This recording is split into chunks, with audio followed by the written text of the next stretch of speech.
Welcome to the EPG Pathshala and specifically to the paper Morphology and Syntax. I am Prabal Dasgupta. I teach at the Indian Statistical Institute, Kolkata.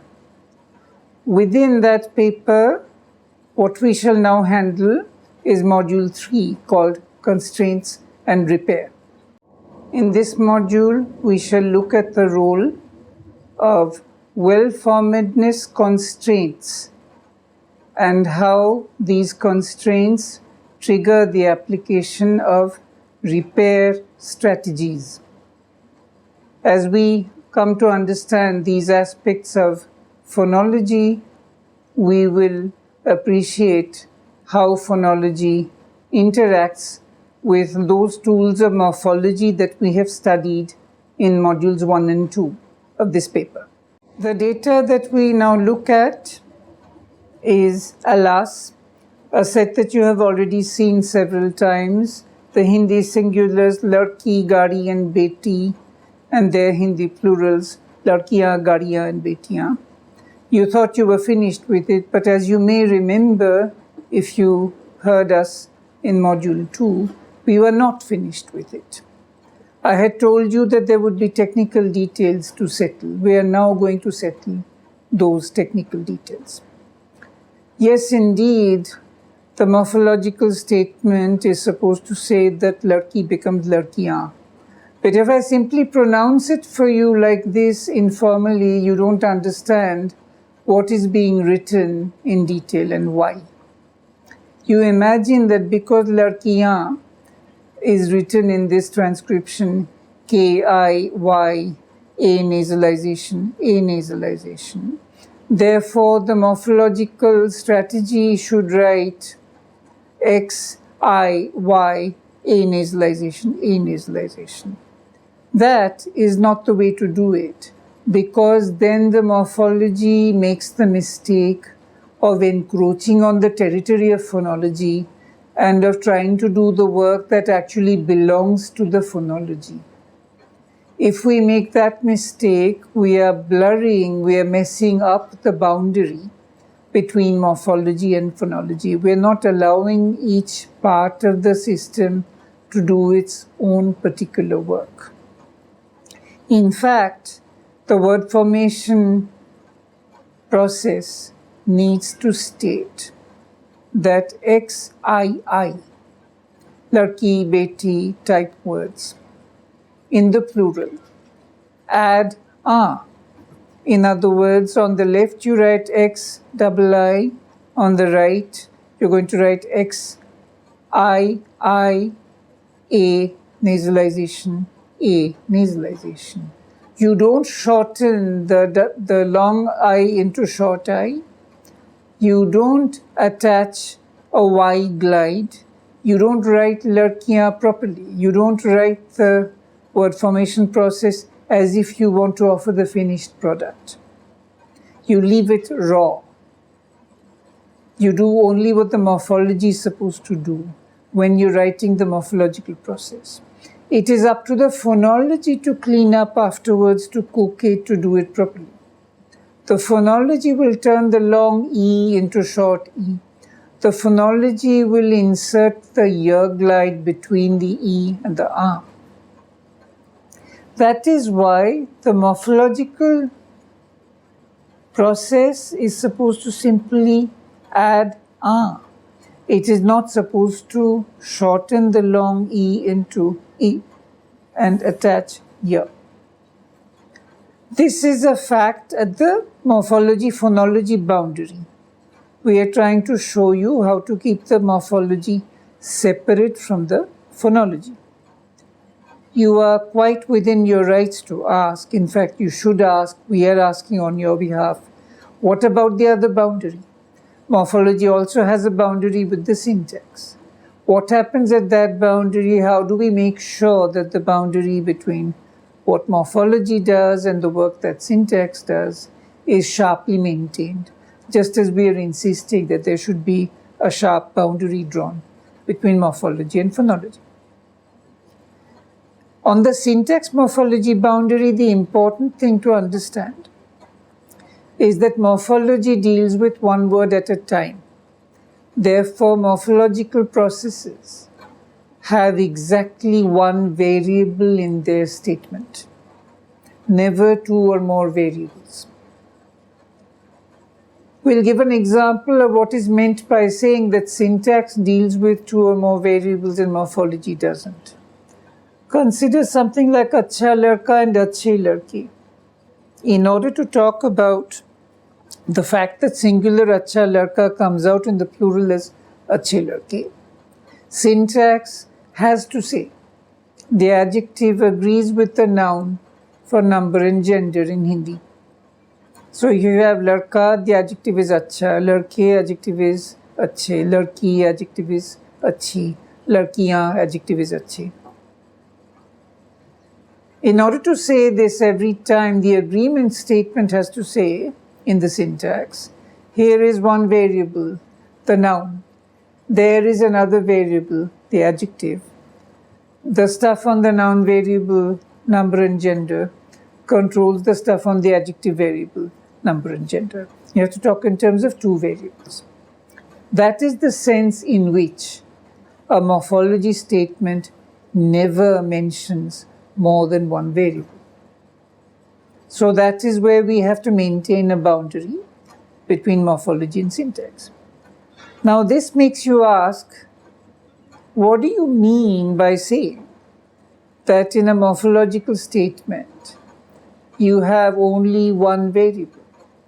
Surely you remember that in the second module, which looked at specific morphological processes, you split up your variable into 2 or 3 different pieces and put them all over the place. Consider, for example, Sanskrit reduplication, the fact that chidyate, yujyate, bhidyate comes out in the perfect tenses chinatti, yunakti and bhinatti. Remember your statement, the statement that says that the singular, passive, optional consonant followed by vowel, followed by consonant, followed by yate. In the perfect becomes optional consonant followed by vowel, followed by the infix na, followed by that consonant and then ti.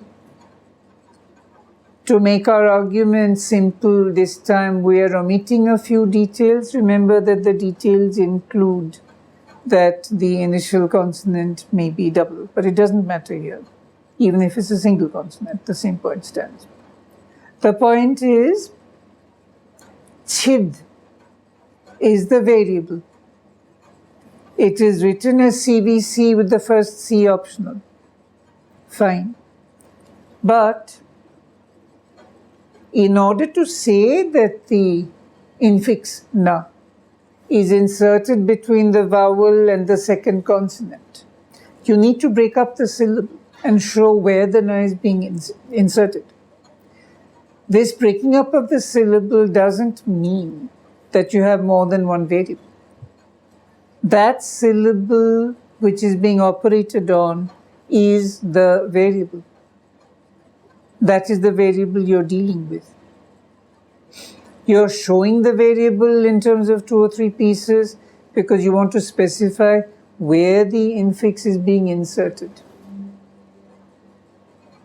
It is a bit like when somebody from a shop comes with a huge sack full of stuff for you, and you get up from your TV viewing, you open the door, and you tell the person, please put that stuff on this chair.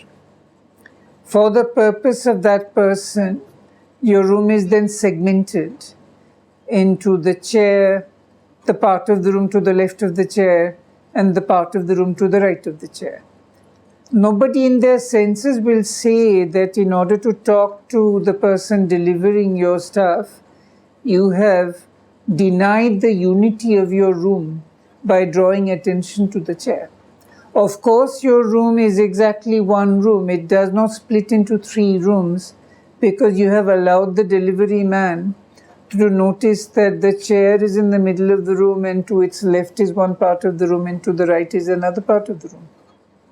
Likewise, when we tell the delivery man you're delivering an infix, into a Sanskrit syllable, please put it on the right of the vowel. That doesn't mean that the Sanskrit syllable stops being one syllable. That is what we mean by saying that there is only one variable here. If you replace chid with chinat, which is what you're doing by inserting the variable na, you're replacing chid. If you replace bhed, you're replacing bhed. If you're replacing yuj, you're replacing yuj. Yuj becomes yunaj, bhed becomes bhinad, and chid becomes chinad. That you're breaking up a chi here and tha there, and that you're breaking up bhi here and the there, doesn't mean that instead of chi and tha, you can at random pick up a piece of yuj and say now it is going to be chi and ja, or you and tha. You can't do that. Chid is chid. You're showing it as chi dot dot dot da because in the dot dot dot area your na is going to land. It is still chid. It is being simply shown in this fashion, the way your delivery man sees two parts of your room on both sides of your chair. That is the sense in which, for the purposes of stating your morphological process, you never violate the principle that there is one and only one variable that you're dealing with. You never deal with two variables in the sense that syntax deals with two variables. In sharp contrast, syntax always deals with at least two variables, sometimes three. Syntax is not allowed to deal with one variable. Morphology has to deal with only one variable. Syntax cannot deal with only one variable.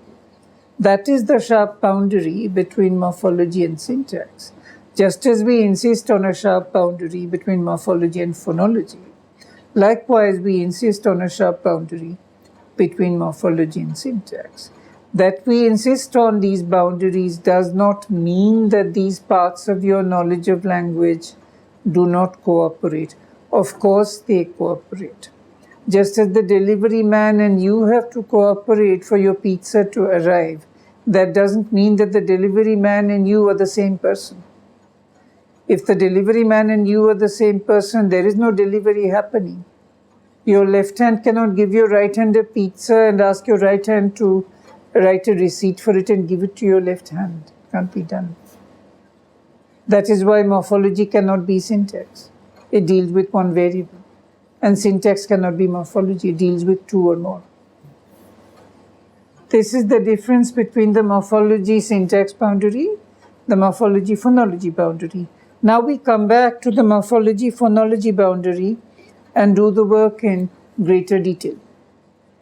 We have quickly told you that it is the task of morphology to take larki or beti or a word like that, gari, and attach a, and leave it to the phonology to shorten long e into short e and insert the glide ya to give you the finished product, larki ya, gari ya.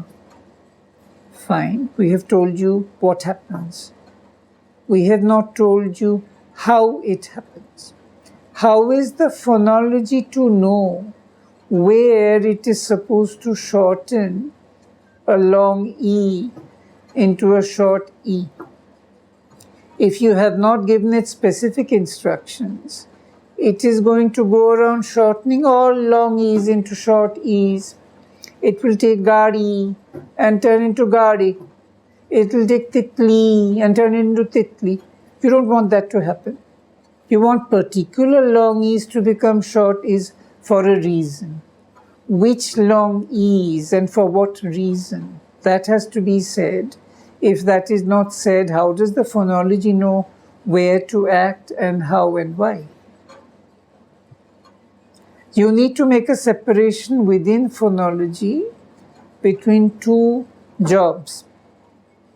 One job is to find a place where something has to be done. Identify the target. Another job is to do the task that has to be done to that target.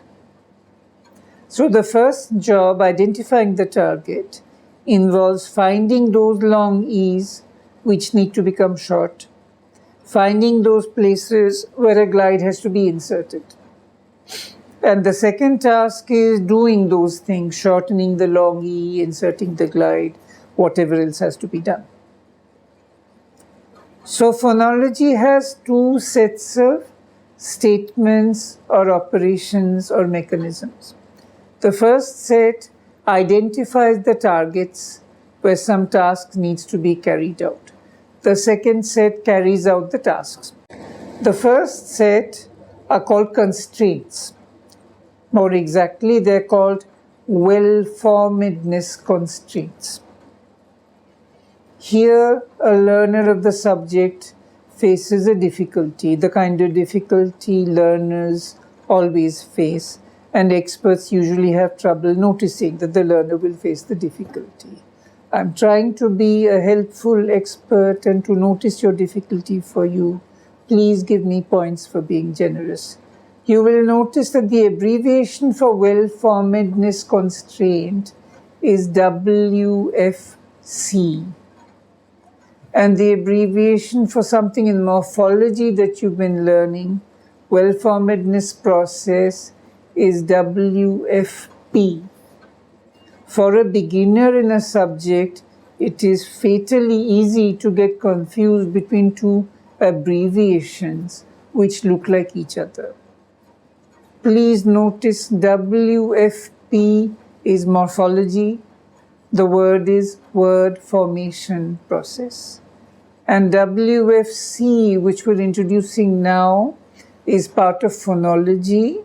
It is an abbreviation for well-formedness constraint.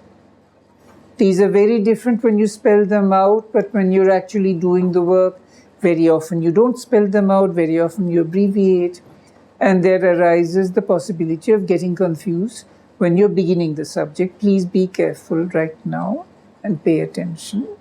WFP is morphology, WFC is phonology. Okay, so well-formedness constraint identifies the targets where phonology has to do something.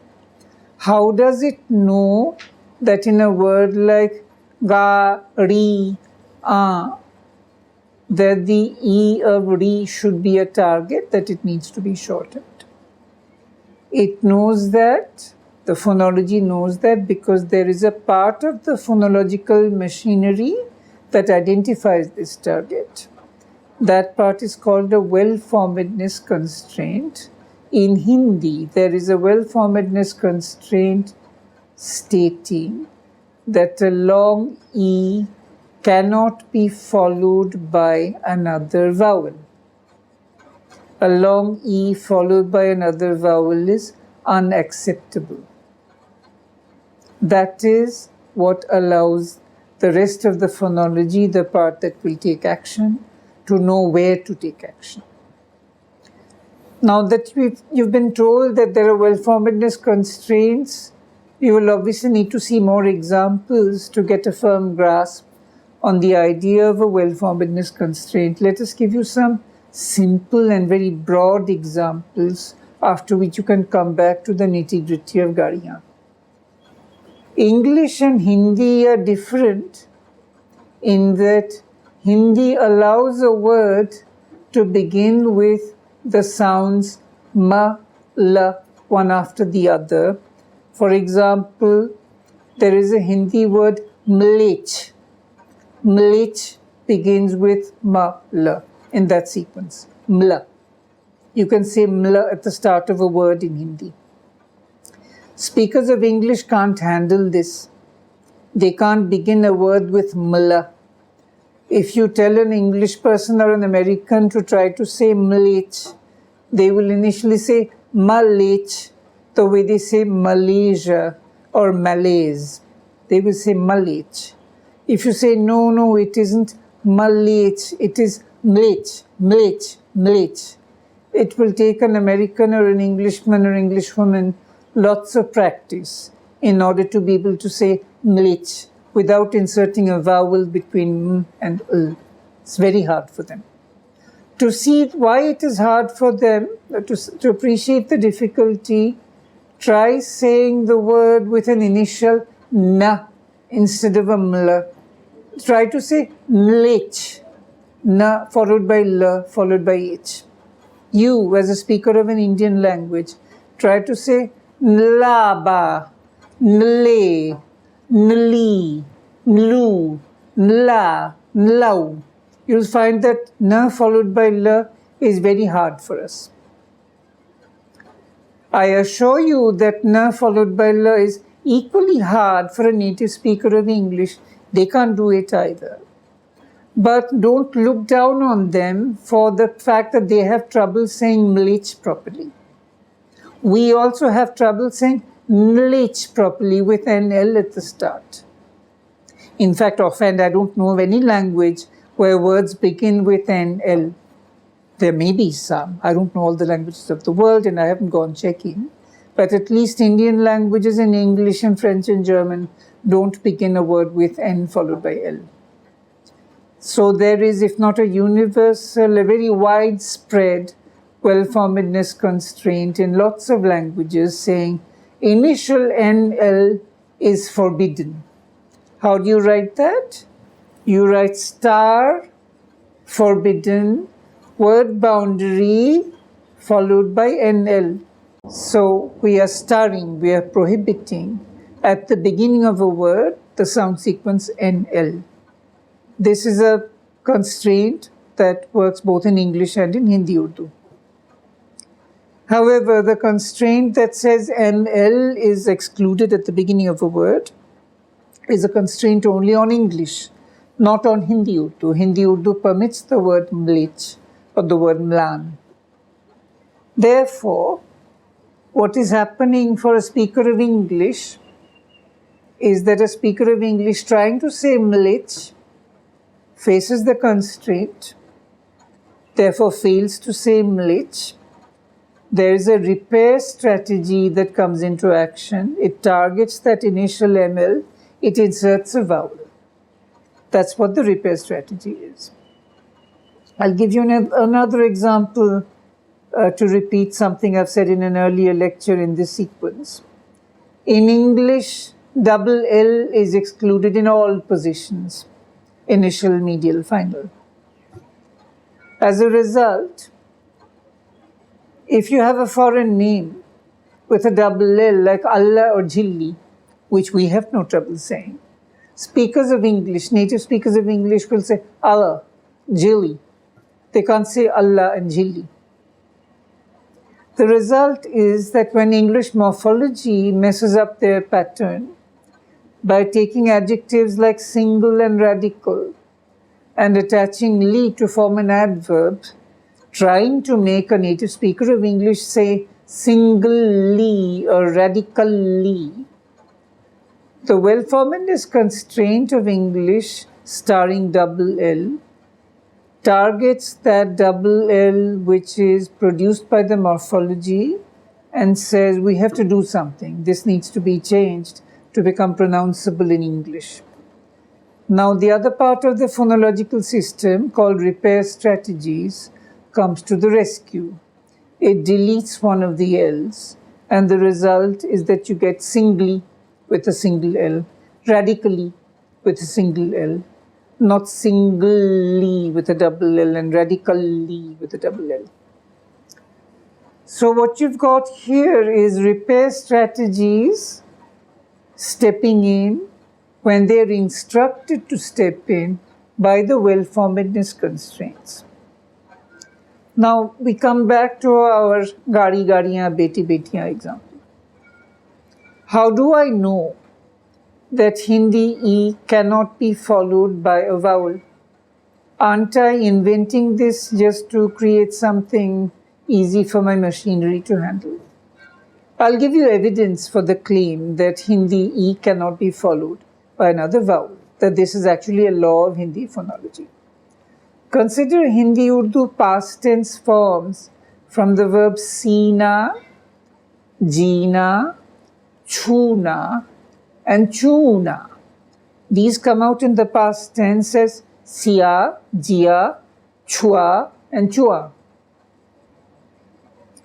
The morphological process says exna, in the past tense becomes XR. That's all that there is to say.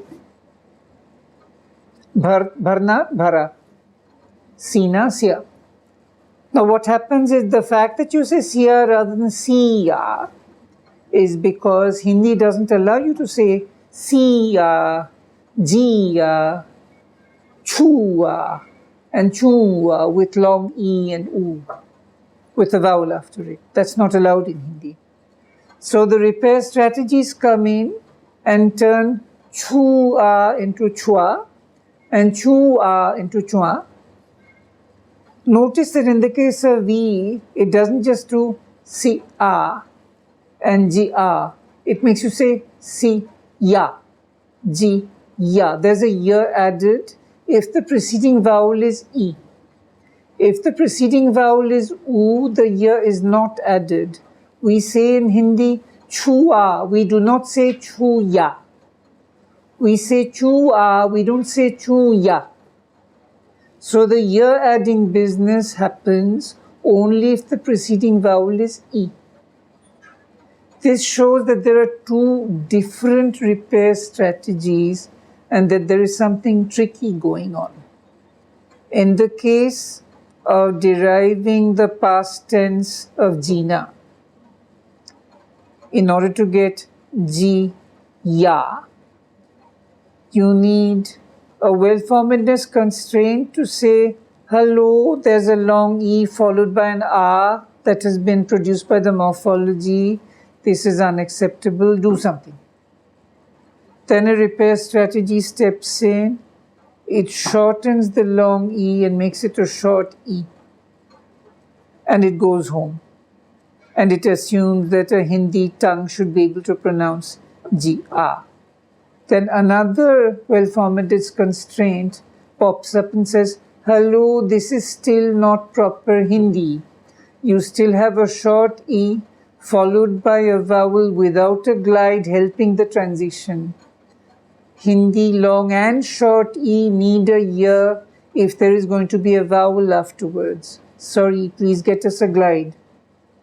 So then another repair strategy steps in and gives a glide. I'm exaggerating. The well-formedness constraint doesn't actually ask for a glide. It simply says short E followed by a vowel is also unacceptable. What happens then is the repair strategy uses common sense to insert a glide. What do I mean common sense? How does the repair strategy know what to do? Are there repair strategies stated for Hindi that say, here is a glide insertion repair strategy, here is a shortening repair strategy, here is a lengthening repair strategy? There are no repair strategy statements. Well-formedness constraints are stated. There are statements we can show you. Word formation processes have statements that we can show you. For repair strategies, it is a kind of common sense. Just as common sense is not a set of rules, likewise repair strategies are a matter of what India calls jugaad.